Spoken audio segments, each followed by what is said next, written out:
survive as long as you're with me. I will survive. I can weather the storm. I was diagnosed with breast cancer June 2019. I felt a lump on my right side. It kept giving me pain, and I went to my doctor to talk about it. And they told me it was a swollen node. After some time went by, the pain kept going, and it got to a point where I couldn't lay on my right side. I went back to the doctor. I'm like, no, this can't be a swollen node. Something's wrong with this. And then that's when they asked for a biopsy. And from there, I did the biopsy. I went through ultrasounds, and we was able to find the cancer.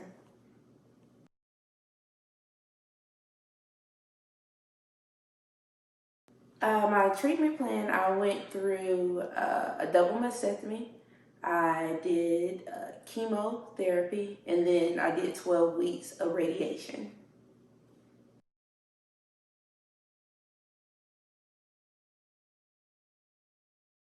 As far as whenever I went through my chemotherapy, I did try the cold capping on my hair.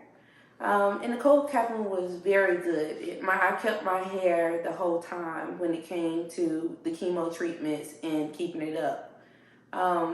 Maybe after 3 weeks after my last chemo, that's when I washed my hair and I totally lost all my hair. I had to get a barber to cut my hair, and I've pretty much been on a new hair journey since then.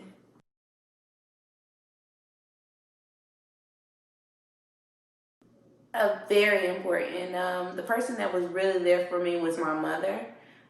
She was there for me through the whole process, root me on every surgery. She was just by my side at every moment.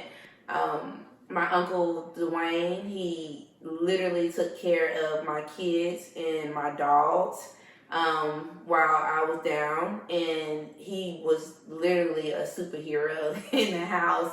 He came in the house, he cleaned up, he cooked, he cleaned, he helped the kids with their work, he took them outside to play. I mean, he just was heaven sent. My dad was there whenever he could because he does construction work. So any major surgeries or any chemo treatments I have, he'd come down to make sure that I'm all right. And he was very involved as well. So the support system I had was it was very good.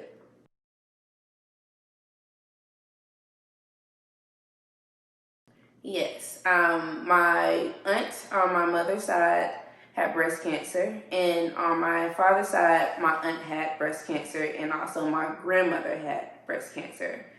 Both was able to get double mastectomies. I'm the only one out of everyone that had to do the chemo treatment and the radiation, but other than that, everyone has not had any relapse or for the cancer to come back.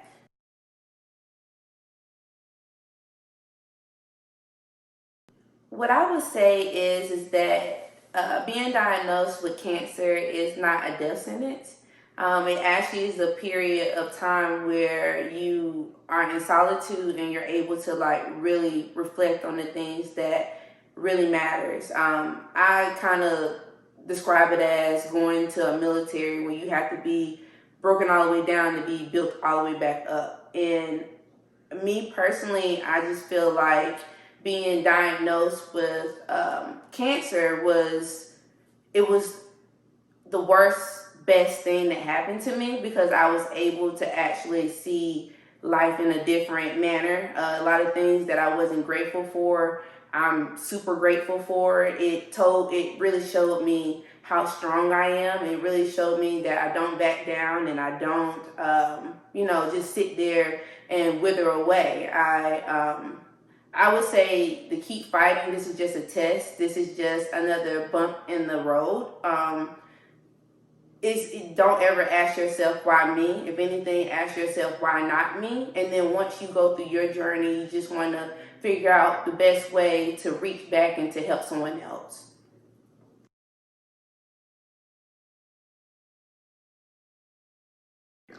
Well, since during my journey, I actually bought my second home. I'm 32 years old and I was soon to be 33. So I bought me a new home. I started working as a real estate agent. So I just recently got my broker's license. I'm a single mother of two. So I keep my focus on my kids and their education and their activities as far as in sports.